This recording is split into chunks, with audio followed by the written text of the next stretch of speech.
Welcome. Today I'll show you how to easily buy stocks on Trading212, step by step even if you're a complete beginner. First, download the Trading212 app from the App Store or Google Play Store. Once installed, open the app and create an account. You'll need to verify your identity with a photo ID and complete a quick questionnaire about your investing experience. Use clear photos for identity verification and choose the Invest account for stock trading. You can switch between real and practice mode.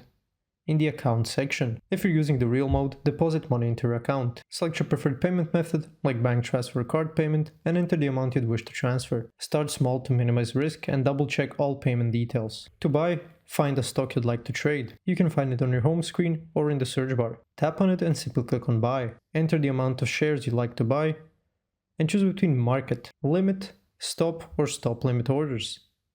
For beginners, start with fractional shares for diversification. Use demo accounts to practice first. Remember to research your stocks beforehand. Avoid over-investing in one company or trading emotionally. Always check fees and market hours. Thanks for watching. If this video was helpful, please like and subscribe to our channel for more tips and tutorials.